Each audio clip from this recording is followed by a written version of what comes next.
Hey everyone, Dominic here with the Ravening Hordes Game Club in Saskatoon. We got another 9th Age battle report for you here today. This time it's Vampire Covenant versus the Warriors of the Dark Gods. I believe this is their new beta update as well. We played 5,000 points. It was marching columns with the Spoils of War secondary. I apologize to begin with because I didn't take a lot of pictures and some of them are a little bit out of order, so let's get right into it. Here's a picture of my deployment, starting from my left flank to the right. So we've got some Barrow Knights, zombies, skeletons with Vampire General, Shrieking Horror, Bat Swarm, Barrow Guard with halberds, and a Barrow King. Another unit of Bat Swarms, and then beside that we've got Vampire Knights with a Vampire Courtier in there. And then way on the other side there's a varkolak. For the Warriors, we've got some Marauder Horsemen, a big unit of Warriors with halberds, one of those spawn portal beasts, I forget what they're called, Chosen Chariot beside that. Then he's got some Forsworn with a character in that unit as well. And he's got those the mounted warriors back there as well with a character in that unit. He's got, I forget what these ones are called as well. Not overly familiar with the Warriors book myself. But he's got these ones that are the fast cav there. And a giant behind that's also a caster. So yeah, he's got 3 different characters. He's got one in here, and one in here. After a while, I ended up just dropping it for second turn, rolled off. I got second turn. I did do a little bit of a vanguard. The varkolak moved up over here, and he moved up those one unit of fast cav just a little bit there. Let's go to Warriors turn 1, I guess. I suppose these are my spells. And then yeah, turn 1 for the Warriors. So we moved up pretty fast here with the fast cav, did the slashing attack against the bats, took out a whole base. Everything else just kind of moves up a little bit. The horsemen move back, chariot moves over, and that's kind of what things are looking like there. Does some magic. He went and got the 6 and a 5. Did Breath of Corruption on the giant. I just let him have it because he's not actually in range of anything. And then he did the Hand of Glory on the Warriors, which again I wasn't worried about, so he could have it. And then he tried to do Lightning Vambraces, which I stopped. There's no shooting, so it goes right into Vampires turn 1. And this is what the board is looking like. So up here we move up on the left flank pretty good. More or less stay in place on the rest of it over here, and then went right into the magic phase. So we got the little one here. Not really much actually happened because the first roll I did the hasten the hour, and I failed my casting roll, and then I tried to do Breath of Corruption as well, and he dispelled that. So not a very effective magic phase, as you'll see is a bit of a trend in this game actually. So we go into shooting, and the Shrieking Horror knocks off all of those fast cav, and that's what the board is looking like. These guys are gone, but that's what the board is looking like going into Warriors turn 2. So into Warriors turn 2, that Chosen Chariot pops out the portal over here behind my lines. And these Warriors pop out right beside the varkolak, and he kind of moves up the big block of Forsworn there in the center. Everything else just kind of gets up a little bit closer to the center. The Knights there, they hop onto that token to pick it up for their next turn. And that's pretty much it. Into the magic phase, he got the 6 and the 7. He did Ancestral Aid on those Warriors there. Let that one go off. He did the Lightning Vambraces, I think on Bat Swarms again. and I dispelled that one. And then he did the Breath of Corruption, and he caused a wound to the giant himself. I tried to dispel it, but it actually went off. So, and then with that Breath of Corruption, he went and shot those knights, peeled off 3 wounds, and now we're into Vampire's turn 2. So again, I missed a bit of a picture. Those Vampire Knights actually declared a charge against the giant. The giant fled. I redirected the charge into the flank of those Knights that are way up here. It was a pretty long charge. I actually needed an 11 on the dice. They failed it. So because of that, I put up some contingency plans all across. Bat Swarm in front to Chaff, Bat Swarms in front to Chaff, and poor Mr. Varkolak had to go and take one for the team here to stop the warrior block as well. So that's kind of what things are looking like there. I don't believe magic was effective here again. I cast Whispers of the Veil on his unit, and I tried to do Breath of Corruption, and he stopped it. And I tried to cast the Haste in the Hour again, and I failed the cast roll once again. And then I think I raised some wounds on the Knights as well. So into the shooting here, that chariot that popped out so bravely behind, popped right back into the abyss. The Shrieking Horde took care of it with ease. And yeah, that's kind of what things are looking like going into Warriors turn 3. At this point, kind of decides that he's got to do a bunch of charges. So in go the Knights. It suffered some dangerous terrain on those ruins there. In go the Warriors, and in go the Forsworn as well. Into Magic. I don't think this one was too much. I tried to do reroll fail to hit on these guys, and I stopped that. And then he did the Breath of Corruption on his giant again. He caused a wound this time to those barbarian horsemen back there. Still in the magic phase, he decided to blow up this portal right here, cause some wounds to the bats, removed a whole base on the Forsworn, and did a little bit of damage to the Knights. Then he did the Breath of Corruption on the Knights, and whittled a couple wounds off there, 3 more wounds off. So, in a combat, the Warriors and that character only managed to do 3 out of the 4 wounds necessary. Swung back, and I caused 2 out of 3 wounds potential on that character. So he got pretty close. Actually, I was pretty lucky to even do that, but. Pops to the combat res, and he pivots on the spot to face. They finish off their bats. He was flip-flopping for a little while there, deciding what to do with these guys, just because he's out in the center, and I've got pretty much units surrounding everything that they're looking at. So that's not where they decide to go. They actually end up going more straight than anything else. But they pivot on the spot. And over here, they kill the bats, pivot on the spot, just to face up in the front. And then we're going into Vampires turn 3. So we've got quite a bit going on for Vampires here. The Barrow Knights charge the flank, the bats charge the front, the Skeletons charge the front.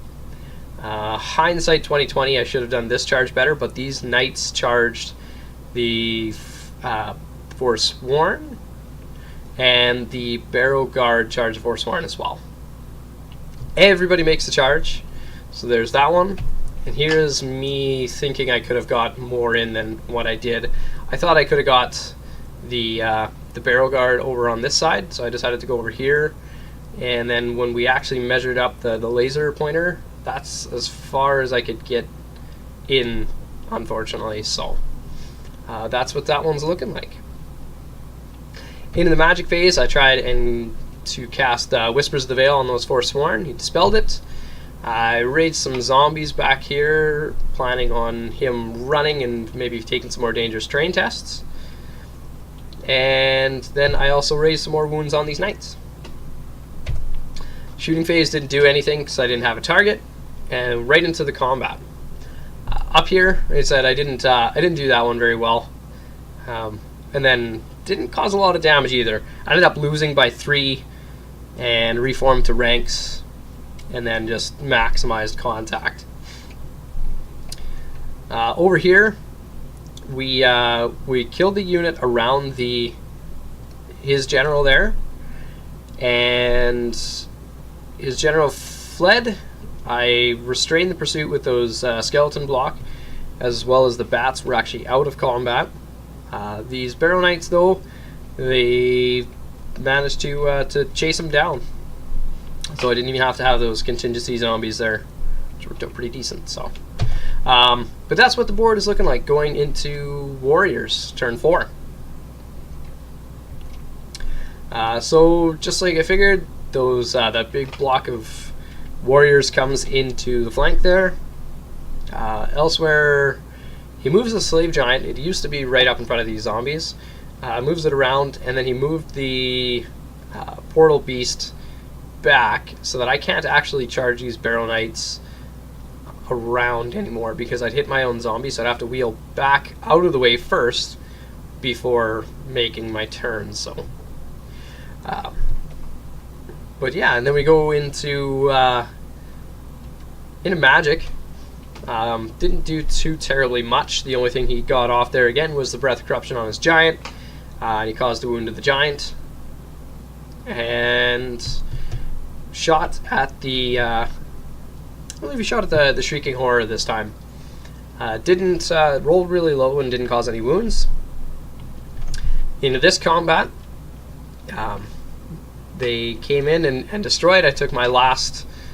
I had one Barrow Guard left to swing back after the dust settled there to try and knock off the character, and rolled it and failed it, unfortunately. And then he just pivots on the spot there to face. So that's kind of what things are looking like going into Vampires turn 4. So again, I didn't take enough pictures this game, so in Vampires turn 4, this skeleton block charges the giant. These zombies actually declared a long charge against the Forsworn, just to get out of the way so that these knights could make that charge against the spawn beast, or the portal beast over there. The zombies, of course, fail, but they go far enough to get out of the way. The knights make it, and these guys make it in no problem. Into the combats, I suppose in magic, I did manage to cast Breath of Corruption on my general, which helped out a little bit in combat, not a whole much, but caused him to get down to 6 wounds. He did a little bit of damage to me back, but not very much. He broke from combat. I restrained my pursuit, and he failed his danger strain test when he hit the Barrow Knights back here. So the last wound of the giant went down. In this combat back here against that beast, I didn't manage to do any wounds. He didn't manage to do a single wound back to me. I won by 2. He failed his test and took some wounds, but we stuck there. So into Warriors turn 5. So these Warriors were trying to decide if they wanted to come up behind my lines, because he had another token way back, or if he wanted to come up here and try and grab the secondary. So at this point the points were pretty even, and I did have 1 token secured, as well as my next turn I'd have the second one. So we decided to go for the secondary objective instead, move those guys to the portal. The other 2 units moved back, and then into the magic phase, he didn't really have a lot to do anymore. Blocked himself for the lightning vambraces, so he couldn't cast it from anywhere over here. He got the reroll failed to hits on these guys, and then I stopped the ward save 1. Into the combat there, I managed to kill that thing this time. He popped, and I pivoted on the spot to face. So that's what things are looking like going into Vampires turn 5. So Vampires turn 5, I declared those 2 charges. It was a little bit of a long charge for the Skeletons to make it, but it's pretty easy for those Knights. So Knights get in the flank, Skeletons go in the front. Rest of the stuff kind of shifts around, moves up a little bit. And then into the magic, I actually put these here as a bit of forward planning. It kind of came back to bite me in the ass, as you'll see here in a little bit. But yeah, that was it for that. There was no shooting. We went into combat. I did kill the unit around his character here, and these guys got pushed out because they couldn't continue to go down. But we go into the break test there. I won by 7, and he rolled snake eyes. So that guy was sitting there. I caused a wound to him. He caused a single wound to my general. And we just sat there. And this is where this is going to come and bite me in the ass here. It's kind of what I thought. Fortunately, it doesn't quite go as bad as I figured. So, the turn 6 here for Warriors of the Dark Gods. So the Warriors make the charge against that raised unit. And then pretty much straight into combat. Wipes off them pretty easily. And then we put the pointer. He actually hits this unit before he can go all the way into this unit. So that's pretty fortunate for me. You know, in a sense, anyway. They overran. Oh, sorry, I got another one here. Those barbarian horsemen did charge in here. So he overran and then did this combat. Pivoted them on the spot over here. And these guys actually pivoted on the spot to face over here. Then we did the last combat there with the generals. I was thinking about just challenging him out with my unit champion, but I decided at this point I needed the extra points on my turn 6, so fought it out. I did another wound to him. He didn't do any wound to me. And then I won by 5. Yeah, I think he was down by 5. Failed the check. I caught him and overran into these horsemen here that are facing this way. So into Vampires turn 6, there's that overrun into the horsemen, and not too terribly much else happens for the rest of the game here. I toast off the horsemen, and I mean that's pretty much it. As we are done in the game there at the end of turn 6, that's all that's really left alive there. So we did up the points at the end of that. It was a 12-8 victory for the Vampires. With the secondary, it goes to 15-5. And then with our league, we get extra points for being fully painted and extra points for playing 500 points above. For every 500 points above 4,500, you get an extra victory point as well. So the end score there was 16-7 for the Vampire Covenant. It's a really good game. A little bit out of it apparently because my picture taking was a little bit off, but fun nonetheless.